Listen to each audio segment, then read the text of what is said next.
الحمد لله الذي جعل الشمس والقمر بحسبان والنجم والشجر يسجدان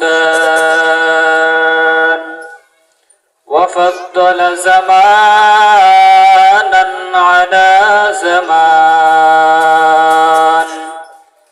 كما فضل مكانا على مكان وإنسانا على إنسان ونشهد أن لا إله إلا الله وحده لا شريك له ونشهد أن سيدنا وسندنا وحبيبنا وطبيبنا وطبيب قلوبنا ومولانا محمدا عبده ورسوله أرسله الله تعالى بالحق بشيرا ونذيرا وداعيا إلى الله بإذنه وسراجا وقمرا منيرا أما بعد فأعوذ بالله من الشيطان الرجيم بسم الله الرحمن الرحيم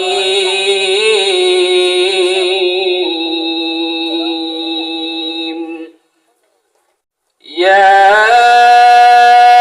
أيها الذين آمنوا اتقوا الله ولتنظر نفس ما قدمت لغد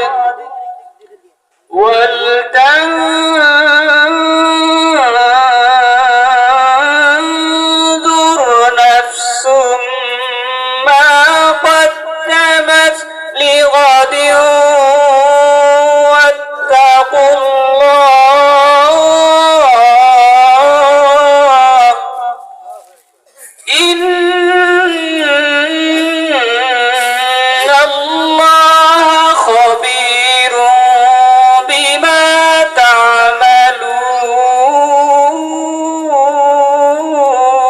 تعملون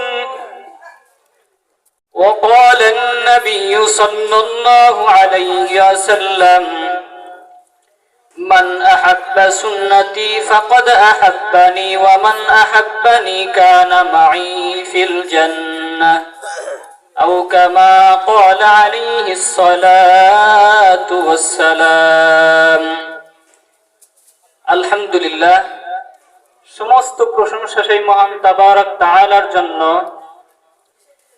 যিনি আমাদেরকে বাজারে দোকানে বসে না থেকে এই জান্নাতের বাগিচায় ভাগ্যবান বান্দা বানাইয়া বসার মতো তৌফিক দান করলেন। সেই মহান তাবারক তাআলার প্রতি সকলে একবার শুকরিয়া আদায় করে সকলে বলি আলহামদুলিল্লাহ। সবাই একবার নবীর প্রতি দরুদ পাঠ করি, সকলে বলি সাল্লাল্লাহু আলাইহি ওয়াসাল্লাম। প্রিয় হাজির, আল্লাহ তাআলা যে আমাদেরকে দুনিয়ায় পাঠাইছেন আল্লাহ তো এমনি পাঠান নাই। এমনি কি পাঠাইছেন না কাজ আছে? তো আল্লাহ তাআলা দুনিয়ায় পাঠাইলেন যে বান্দা দুনিয়াটা হলো পরীক্ষার একটা হল। কি হল? পরীক্ষার হল। এটা পরীক্ষা দেওয়ার জায়গা। অর্থাৎ এই দুনিয়া থেকেই আমাদেরকে আখিরাতের সামান সব গোছায় নিয়ে যাইতে হবে। আমি যদি ভালো আমল করে যাই তাহলে আমার পরকালটা হবে ভালো, আর যদি আমার আমল খারাপ হয় তাহলে আমাকে থাকতে হবে জাহান্নামে। সেই জন্যই আল্লাহ তাআলা পবিত্র কোরআনের মধ্যে বলেন, আউযু বিল্লাহি মিনাশ الشيطان الرجيم بسم الله الرحمن الرحيم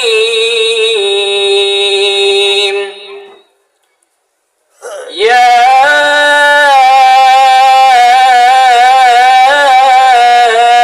أيها الذين آمنوا اتقوا الله ولتنظر نفس ما قدمت لغد আল্লাহ তাআলা ডাকতে বলতেছেন ইয়া আইয়ুহাল্লাযীনা আমানু আল্লাহ তাআলা ডাকতে বলেন ও ঈমানদারেরা ইয়া আইয়ুহাল্লাযীনা আমানু তাকুল্লাহ আল্লাহ তাআলা বলে বান্দা ও ঈমানদারেরা আমি আল্লাহকে ভয় কর ইয়া আইয়ুহাল্লাযীনা আমানু তাকুল্লাহা ওয়াল তানজুর নাফসুম মা কদ্দামাত লিগাদ আল্লাহ তাআলা বলেন বান্দা তুমি চিন্তা করিয়া দেখো যে পরকালের জন্য তুমি কি পাঠাইলা আল্লাহ তাআলা বলেন ওয়াল তানজুর নাফসুম মা কদ্দামাত লিগাদ আল্লাহ তাআলা বলে বান্দা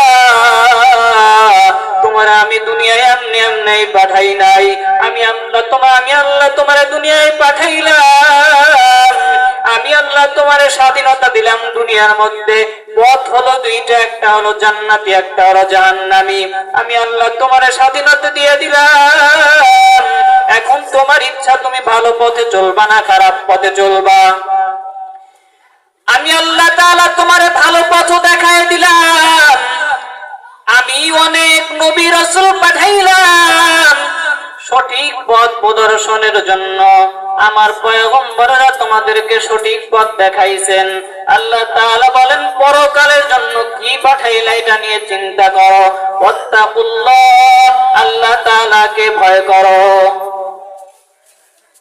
يا أيها الذين آمنوا اتقوا الله ولتنظر نفس ما قدمت لغد واتقوا الله إن الله خبير بما تعملون الله تعالى বলেন বান্দা তোমরা যেই কাজই করো না কেন তোমাদের সকল কৃতকর্ম সম্পর্কে আমি আল্লাহ অবগত আল্লাহ তাআলার কাছ থেকে কি কোনো কিছু লুকানোর সুযোগ আছে কেউ লুকাইতে পারবে আল্লাহ তাআলা গোপন প্রকাশ্য সবকিছু আল্লাহ তাআলা জানেন কি জানেন না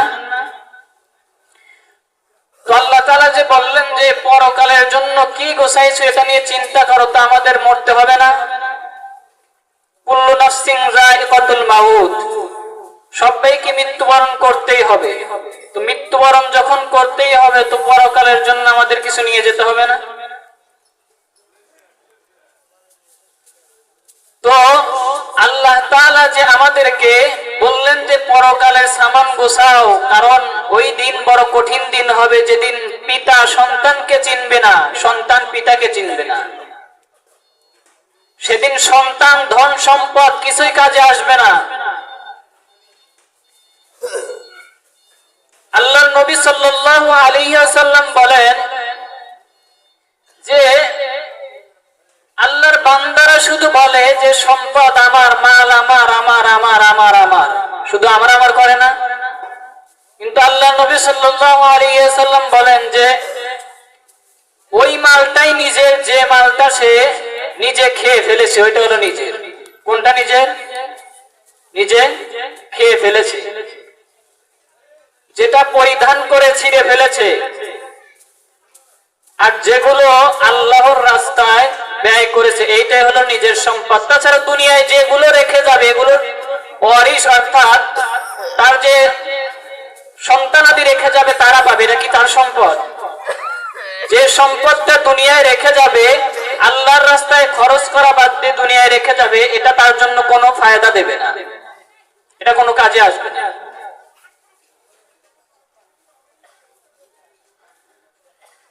আল্লাহর নবীর সাহাবীরা দানের প্রতি অধিক আগ্রহ ছিলেন তারা দানের বেলায় প্রতিযোগিতা করত দানের বেলায় তারা প্রতিযোগিতা করত। আল্লাহর নবীর সাহাবায়ে কেরামদের ঈমান এত মজবুত, সাহাবায়ে কেরামের ঈমান এত মজবুত যে আল্লাহ তাআলা নিজেই বলছেন যে তোমরা ঈমান আনো সাহাবীদের মতো। কাদের মতো? যখন কাফেরদের বলা হতো, কোরআনের মধ্যে আছে, আল্লাহ তাআলা বলেন وَإِذَا قِيلَ لَهُمْ آمِنُوا كَمَا آمَنَ النَّاسُ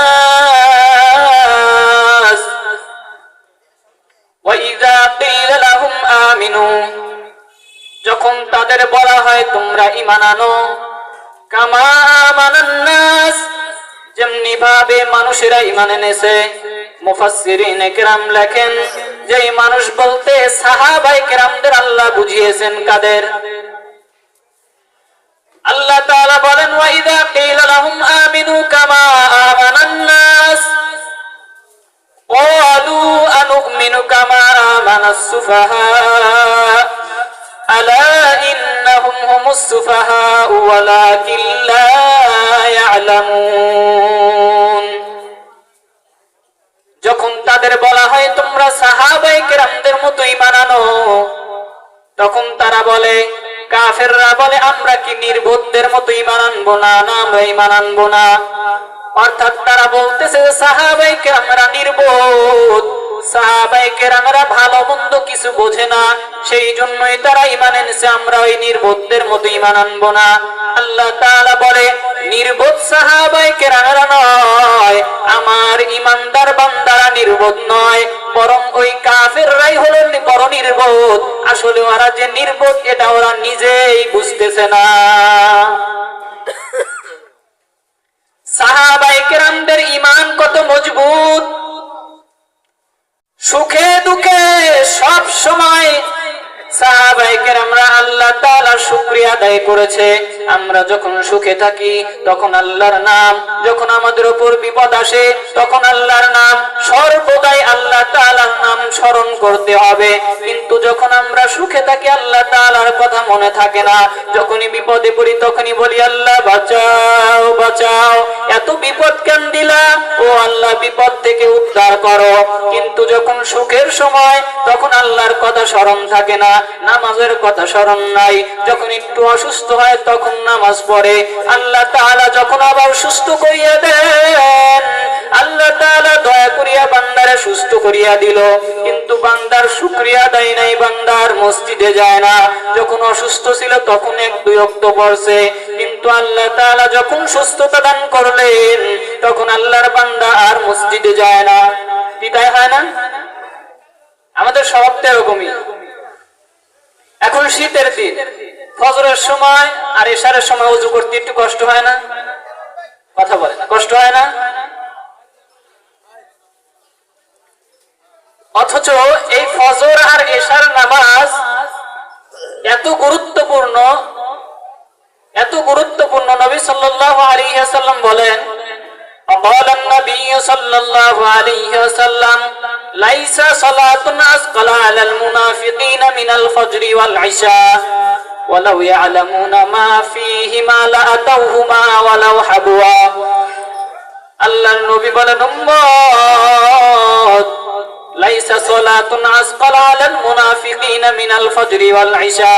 আল্লাহর নবী বলেন উম্মত মুনাফিকের জন্য ফজর আর ইশারের নামাজের মতো ভারী কোনো নামাজ হয় না। অর্থাৎ ফজর এবং ইশারের নামাজ তার কাছে পড়তে খুব কষ্ট হয়। ওয়ালাউ ইয়ালামুনা মা ফীহিমা, আল্লাহর নবী বলেন এই মুনাফিকেরা যদি জানতো ফজর এবং ইশারের নামাজের কত দাম, তাহলে লাতাউহুমা ওয়ালাউ হাবুয়া। আল্লাহর নবী বলেন উম্মত তাহলে এই মুনাফিকরা হামাগুড়ি দেয়া হলেও মসজিদে আসিয়া জামাতের সঙ্গে নামাজ আদায় করত। এত দাম ফজর এবং ইশার নামাজের।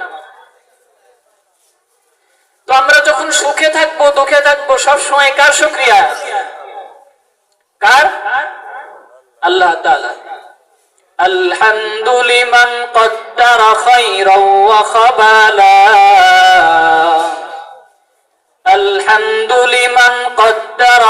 خيرا وخبالا والشكر لمن صور حسنا وجمالا والشكر لمن صور حسنا وجمالا فرد صمد عن صفة الخلق بريء فرد صمد عن صفة الخلق بريء رب أزلي خلق الخلق كمالا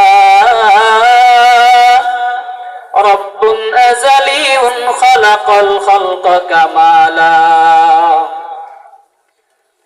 আমরা সুখে থাকি আর দুঃখে থাকি সব সময় আল্লাহ তাআলার শুকরিয়া আদায় করতে হবে।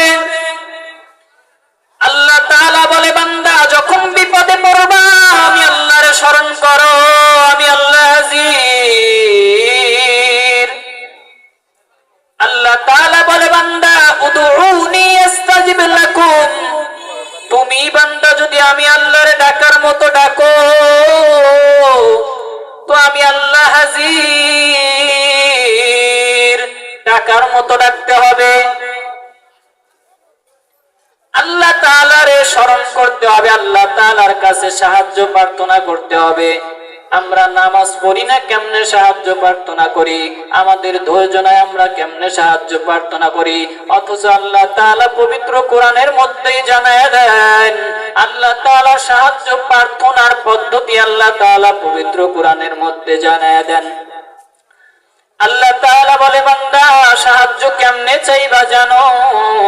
আল্লাহ তাআলা বলেন বান্দা ওয়াস্তাঈনু বিস-সাবরি ওয়াস-সালাহ, আল্লাহ তাআলা বলে বান্দা তুমি বিপদে থাকো আর সুখে থাকো আর দুঃখেই থাকো, তুমি বান্দা আমি আল্লাহ তাআলার সাহায্য আমি আল্লাহ তাআলার কাছে সাহায্য চাইবা কেমনে জানো? আল্লাহ তাআলা বলেন ওয়াস্তাঈনু বিস-সাবরি ওয়াস-সালাহ, আল্লাহ তাআলা বলে বান্দা আমার কাছে সাহায্য চাইবা নামাজের মাধ্যমে সাহায্য প্রার্থনা করবা। তুমি বিপদে পড়ছো নামাজ পড়বা, সুখে আছো নামাজ পড়বা, তোমার উপর যে নামাজ আমি ফরজ করে দিলাম তুমি বান্দা আমি আল্লাহ তাআলার কাছে নামাজ আমি আল্লাহর জন্য নামাজ আদায় করবা। তুমি বান্দা ধৈর্য ধারণ করবা, নামাজ এবং ধৈর্যের মাধ্যমে তুমি বান্দা আমি আল্লাহ তাআলার কাছে সাহায্য চাইবা। তো সাহায্য কেমনে চাইতে হবে? নামাজ এবং ধৈর্য ধারণ করে। আমরা নামাজে তো ঠিক মতো পড়ি না, পড়ি কি দিনে 5 ওয়াক্ত নামাজ, 1 ওয়াক্ত পড়লে আর 4 ওয়াক্ত নাই, তো কেমনে সাহায্য প্রার্থনা করবো আল্লাহ তাআলার কাছে, কেমনে সাহায্য চাইবো? আমাদের ধৈর্যও নাই। আল্লাহ তাআলা বলেন ওয়াস্তাঈনু বিস-সাবরি ওয়াস-সালাহ, তোমরা আমি আল্লাহর কাছে সাহায্য প্রার্থনা করো নামাজ এবং ধৈর্যের মাধ্যমে। তো নামাজও ঠিক মতো পড়ি না।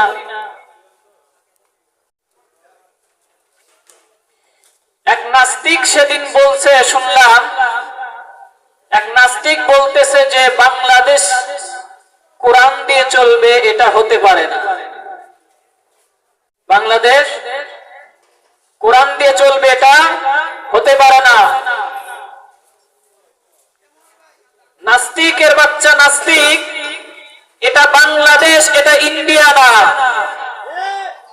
এটা বাংলাদেশ এটা ইন্ডিয়া না। বাংলাদেশে 100% মানুষের মধ্যে 92% মুসলমান। এই বাংলাদেশে তারা এখনো কুলাঙ্গারের বাচ্চা, কোন নাস্তিকের বাচ্চা নবীর নিয়ে কটূক্তি করবে, কোরআন নিয়ে কটূক্তি করবে, আর বাংলার মুসলমান দাঁড়ায় দাঁড়ায় তামাশা দেখবে, এটা হতে পারে না। বাংলার মুসলমানেরা বাদ, বাংলার মুসলমানেরা কাপুরুষ না। বাংলাদেশে থাকতে হলে কোরআন মানতে হবে, বাংলাদেশে থাকতে হলে নবীকে মানতে হবে। তুমি বিধর্মী হও কোনো বাধা নাই, তোমার ধর্ম তুমি মানো, তুমি ইসলাম নিয়ে টানাটানি করো কেন? নাস্তিকতা নিপজ্জাত দিন ইসলাম জিন্দাবাদ, নাস্তিকতা নিপজ্জাত দিন ইসলাম জিন্দাবাদ, কোটি প্রাণে একই আওয়াজ, খোদাদ্রোহী ছাড় পাবে না এ বাংলায় ঠাঁই হবে না, মুসলমানরা জেগেছে আজ। জোর কদমে সামনে চলো, বজ্র কণ্ঠে আওয়াজ তোলো, সবাই মিলে একই সাথে দাও না স্লোগান, নারায়ে তাকবীর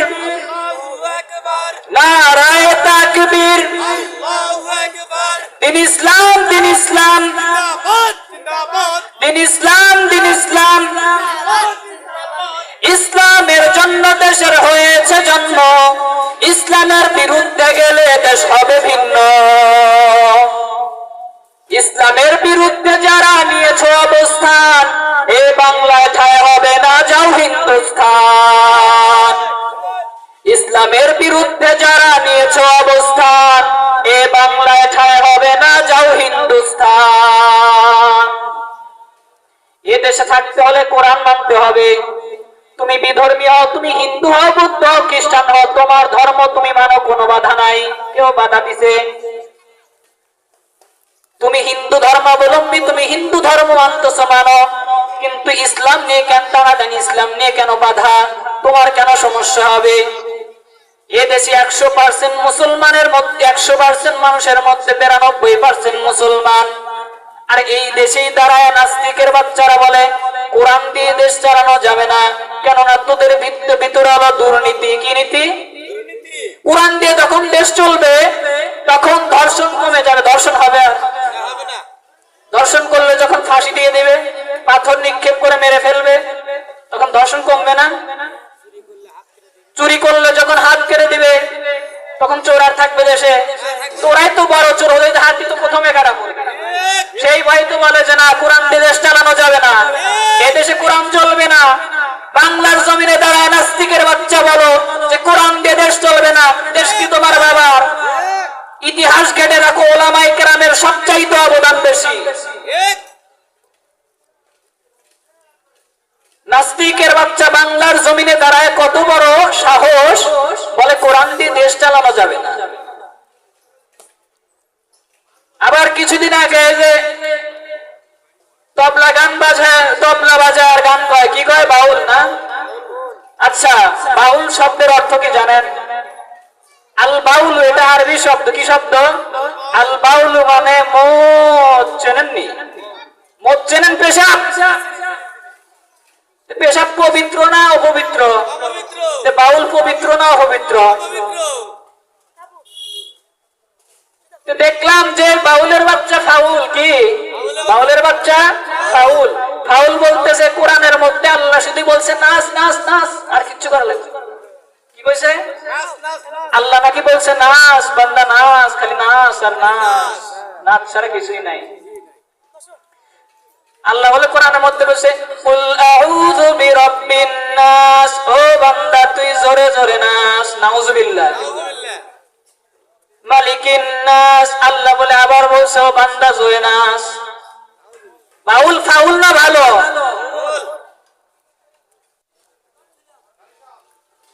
গান বাজনা করো, এটা তো ইসলামের দৃষ্টিতে তা হারাম।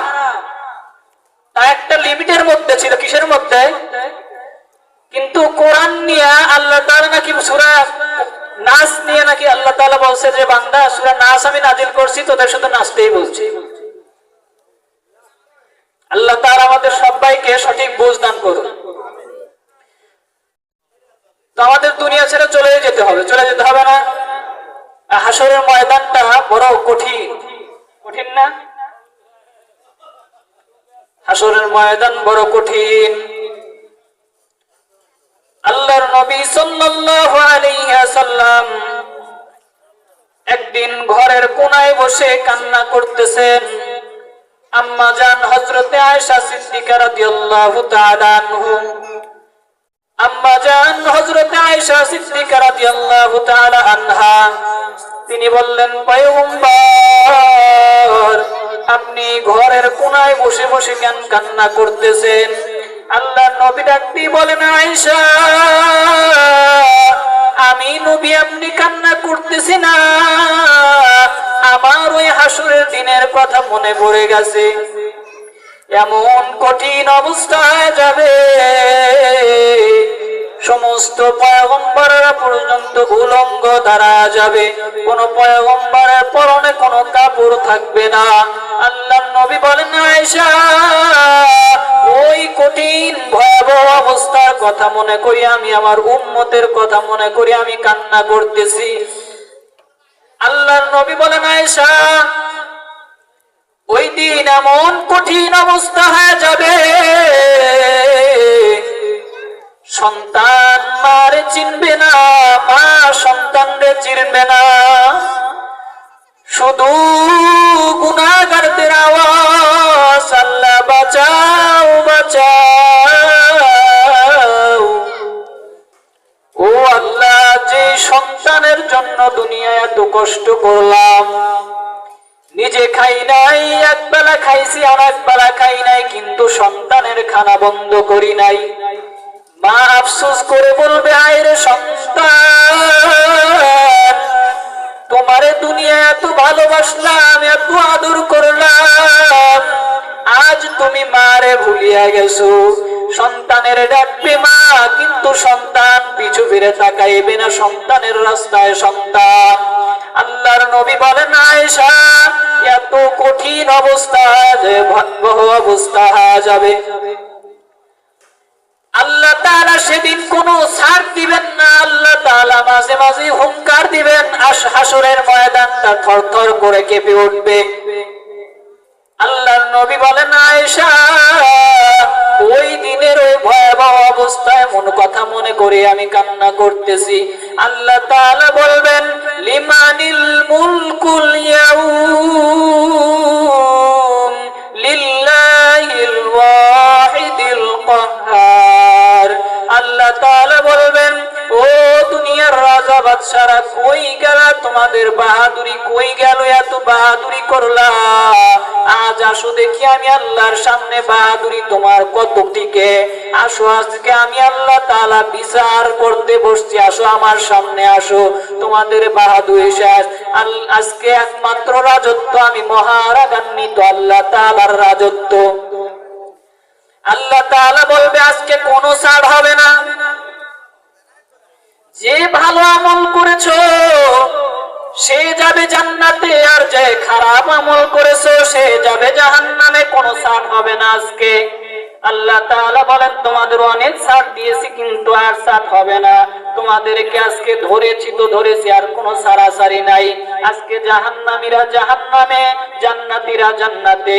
আল্লাহর নবী বলেন, আয়েশা, এমন কঠিন অবস্থা যে মানুষ সেটাছিটি করতে থাকবে, এত ভয়, এত ভয়। আমার আমল নামার যে কি অবস্থা, দুনিয়ায় তো আমল করি নাই, এখন যদি আল্লাহ তাআলা আমারে দয়া কইরা মায়া কইরা মাফ না কইরা যদি জাহান্নামে দিয়া দেয়, তাহলে আমার অবস্থা তো বড় খারাপ হয়ে যাবে। আল্লাহর নবী এত কান্না করেছেন, এত কান্না করেছেন এই উম্মতের জন্য।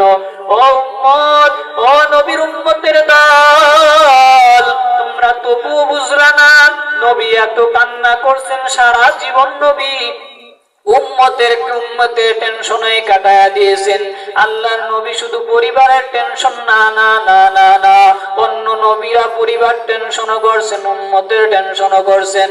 কিন্তু হাসরের ময়দানে অন্য অন্য পয়গম্বর আর নবীর মধ্যে কোনো মিল থাকবে না। অন্য অন্য পয়গম্বরেরা নিজেদের টেনশনে ব্যস্ত, কিন্তু আমার দয়ার নবী, মায়ার নবী শুধু নিজের টেনশনে ব্যস্ত না। আল্লাহ তাআলার নবী, আমাদের আখির জামানার পয়গম্বর নবী মুহাম্মদুর রাসূলুল্লাহ সাল্লাল্লাহু আলাইহি ওয়াসাল্লাম, নিজের টেনশনে তিনি ব্যস্ত থাকবেন না। আল্লাহর নবীর জবান দিয়ে শুধু বের হবে, ইয়া হাবলি উম্মতি, ইয়া উম্মতি। আল্লাহ তাআলার কাছে ফরিয়াদ করে বলবেন, ও দয়ার মাবুদ, তুমি তো দয়াময়, তুমি তো রহমান, তুমি তো রহিম, তুমি তো গফফার, তুমি তো গফুর। ও আল্লাহ, আমার উম্মত যেন একটাও জাহান্নামে না যায়। আল্লাহ তাআলা ডাক দিয়ে বলেন, ও পয়গম্বর, আপনি কান্না করতেছেন কেন? আপনি কাঁদবেন না। আপনার উম্মত যতগুলো আছে, আপনি আপনার উম্মতদেরকে ধরে ধরে বেছে বেছে আপনি জান্নাতের দিকে নিয়ে যান। আল্লাহ নবী তার উম্মতদেরকে, প্রিয় উম্মতদেরকে জান্নাতের দিকে নিয়ে যাবে। আল্লাহ নবী কেমনে চিনবেন? আম্মা জান হযরতে আয়েশা সিদ্দিকা রাদিয়াল্লাহু তাআলা আনহা বলেন, পয়গম্বর ওই কোটি সহস্র কোটি মানুষের মধ্যে কেমনে চিনবেন যে আপনার উম্মত কারা? আম্মা জান রাসূল ডাকতে বলেন, আয়েশা ওই দিন আমি কেমনে চিনবো জানো? আমার যারা খাঁটি উম্মত, আল্লাহ তাআলার যারা ইবাদত করছে, যারা নামাজ পড়েছে, ওযু করেছে, তাদের ওই ওযুর অঙ্গগুলো আল্লাহ তাআলা অটোমেটিকলি নূরের আলোতে ঝলকাইতে থাকবে। আল্লাহর ওই বান্দাদের অঙ্গগুলো, ওযুর অঙ্গগুলো নূরের আলোতে ঝলকাইতে থাকবে। তাদের ওই আলো দেখে আমি নবী আমার উম্মতদেরকে ধরে ধরে জান্নাতের দিকে নিয়ে যাব।